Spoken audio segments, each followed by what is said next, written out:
Hello and welcome to Maths with Jacob. This lesson will focus on area. The area of any plane closed shape is the amount of flat surface that is contained within the boundaries.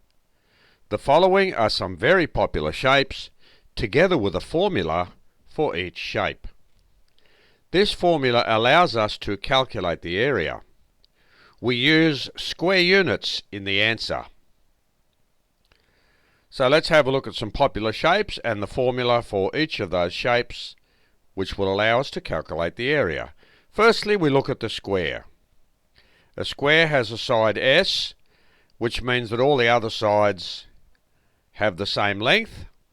And because it's a square, all the properties apply. I don't have to put any symbols on there because I've named the fact that it's a square, and it's the same for all the other shapes.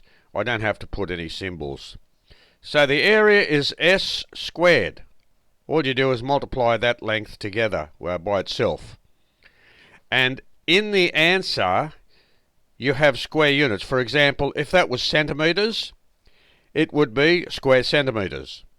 If it was metres, it would be square metres. And that applies to all the examples on this video. For a rectangle, the length is L and the width is W. The area is L times W, length times width. Square units. For the circle, we all know what a circle is. There's the centre and there's the length of the radius. The area is pi r squared.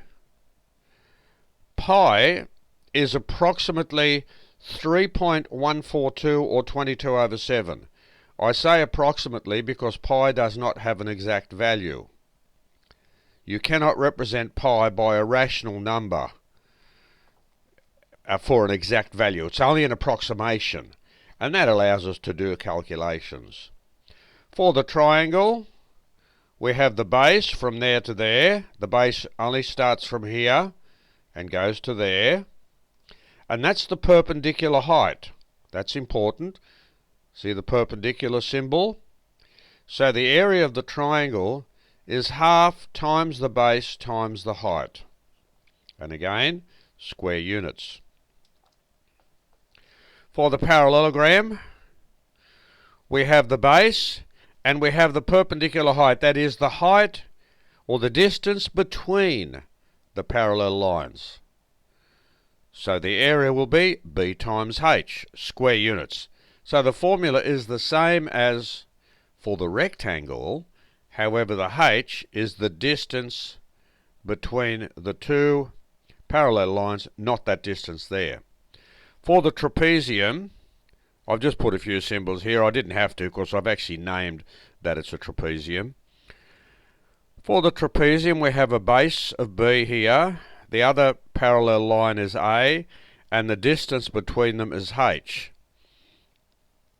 So the area will be H over 2 multiplied by A plus B. And the answer will be square units once again. For the rhombus, which is a square that's pushed a little bit out of shape, it's on a tilt. Notice the diagonals are perpendicular to each other.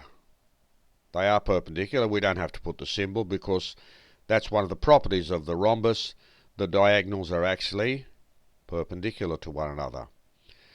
So the area is the product of the diagonals divided by 2. So you multiply them together and you have the answer. And here's a kite, which is also a very special shape. And the kite is such that that is also a right angle there.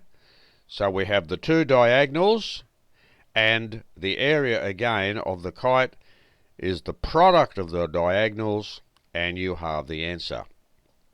And each of those answers obviously is in square units. So this video has given us a number of plane shapes, and we've seen how to calculate the area of each of those shapes, and the answer is always in square units.